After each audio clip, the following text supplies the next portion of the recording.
naman pwedeng aksyonan ng Supreme Court yun kasi wala pa naman nagtatawid. So kailangan itawid muna after ng SONA sa next Congress bago may magmo-motion na bawal yan.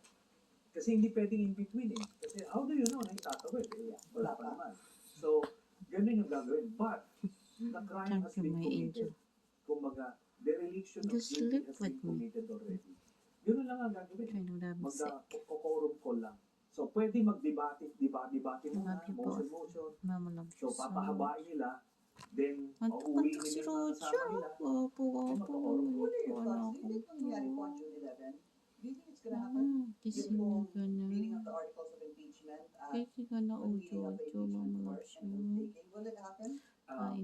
Depende yan kung gaano kalakas yung pushback. Pagka masyadong maingay at untenable yan, sasabihin ng ibang mga